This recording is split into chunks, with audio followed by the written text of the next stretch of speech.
The Grizzlies are just a very impressive team to me because they continue to find ways to win despite a variety of injuries to a variety of guys throughout the season. A lot of missed games, a lot of guys out right now that are probably going to be out for a while, but they're also going to get some reinforcements back relatively soon. Like, this is an interesting, strange team that just continues to win. Regardless of who they put on the court, they're going to find a way to win. Taylor Jenkins has done a great job with this team. They are a really impressive basketball team, and I really want to talk about why that is in this video. I don't think I've made a video on the Grizzlies this year. Maybe I have and I forgot, but I don't think I have. And they deserve one. I mean, the Grizzlies have been really, really good, and it is time to talk about this team. Impressive win last night on the road against the Suns without Ja Morant, without quite a large group of other guys as well. And definitely worth addressing in this video. So before we hop into the video, if you haven't already, make sure you hit that subscribe button. Help me push towards the 2,000 subscriber mark on the channel. I'm uploading every single day, multiple NBA videos a day. Would really appreciate it if you do subscribe. Without further ado, let's hop right into it. We'll start off with last night's game, in which Jaren Jackson Jr. drops 38 points, 12 of 23, 4 of 8 from 3, 10 of 17 from the free throw line. Not great there, but otherwise really good performance. 12 rebounds, 4 assists, 2 steals and a block, 5 turnovers. Sure, he had a very large usage rate for a guy who generally isn't quite that large usage rate. The turnovers I can kind of excuse when you have 38 and 12 on good shooting efficiency, which Jaren did. And then Desmond Bane with a 13 of 25, 4 of 8 from 3, 31-point performance in his own right. Those two guys missed a combined 9 free throws on 20 shots. That's not ideal. But outside of that, they both had really good games last night and were a huge part in beating a Phoenix team that had Kevin Durant, had Devin Booker, had Bradley Beal. Even though Brad Beal only played 12 minutes, did he get hurt? I think last night. I didn't see. I'm not gonna lie to you. I did not see this game, except for the fourth quarter. That's all I saw. I saw the last like 8 minutes of the game was what I did watch. Point being, really, really impressive win by a team that did not have, in theory, their best player. And that's been the most impressive thing about the Grizzlies this season is the amount of injuries they have been able to overcome. When you look at just the current injuries on this team, Santi Aldama's week to week. He's been a big part of their success. Brandon Clark's been good. He's out for right now, day to day. Zach Edey, same thing, day to day. Gigi Jackson's been out all season. He was one of their best players last season, in all honesty. I know he's young, but he's a guy who would be a nice rotation guy to have. You could call him as kind of an into the bench guy, but he didn't play. Jake LaRavia was out. He didn't play. He's played a lot this year. Ja Morant is week to week right now with an AC joint sprain. Marcus Smart is out for the next couple of weeks with a finger injury. And then Vince Williams has only played 3 games all season and was, again, one of their best players last year. Would be a really useful two-way role player to have. So that's just injuries right now. Like, this team has overcome so many injuries already this season. When you look at the amount of games played for a lot of these players, Desmond Bane's missed a decent chunk, like not a ton, but he's missed what? 8 games. Ja Morant's missed 14. Jaren's missed a couple. Santi Aldama's now going to miss the next few. Jake LaRavia's just recently went out. That's a short-term injury. He's been playing all season, basically. But Marcus Smart's missed a ton of games. Luke Kennard hasn't played consistently. Like, they've just missed a ton of players for a large portion of the season. And yet they're 23-11 with a lot of impressive wins and some stat indicators that prove that they are one of the best teams in basketball. And it starts with the 3-headed monster of Desmond Bane, Jaren Jackson Jr., and of course, Ja Morant. Jaren, obviously one of the best defensive players in all of basketball, and he's shooting the 3-ball well this year as well, 35% at 5.2 attempts a game.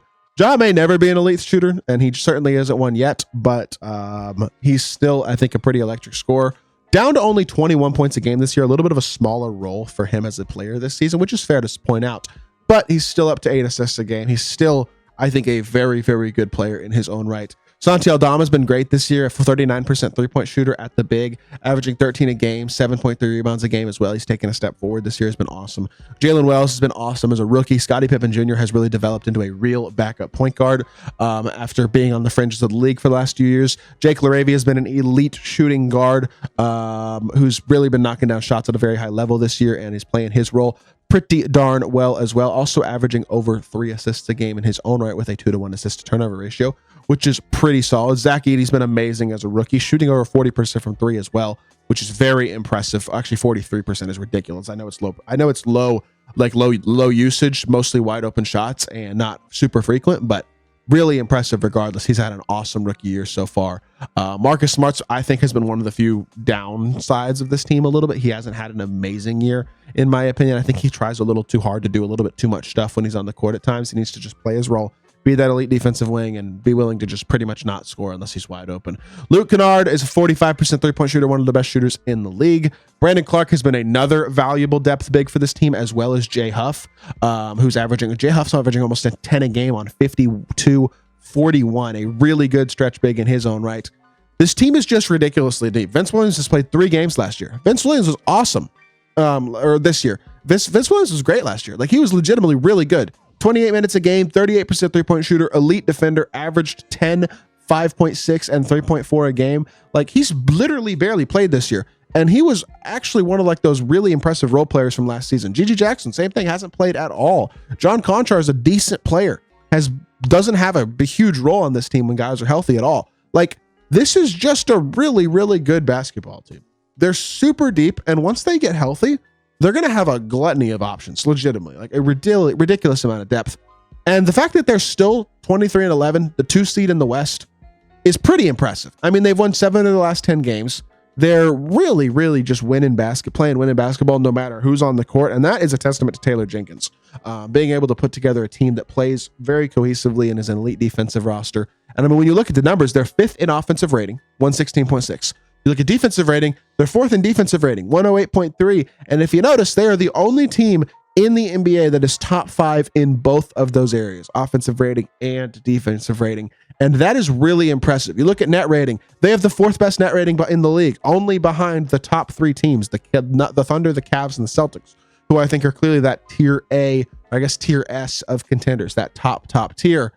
The Grizzlies are right there, though. They are the 4th best net rating in the league. I mean, they're having an incredible year. And one of the interesting stats that I like about this team that differentiates them from most teams is they lead the league in transition points by a very wide margin, over 5 points per game, basically over 10 points per game to number 5 in transition points. It's pretty impressive because everybody else is between 18 and 27. And then you have the Bulls at 30. Or 30, almost 31, and then the Grizzlies at 36. Like, every other team in the league, 28 teams are within 10 points of each other in transition points, and then the Grizzlies are 9 points above the rest of the league, pretty much. I mean, it's pretty ridiculous how impressive the Grizzlies have been in transition, but they're also one of the best rebounding teams in the league, 48.6 rebounds per game, 2nd in the league. They are very impressive that they can do both. They have the athleticism to run the floor in transition. They shoot the ball well enough to be very efficient in transition.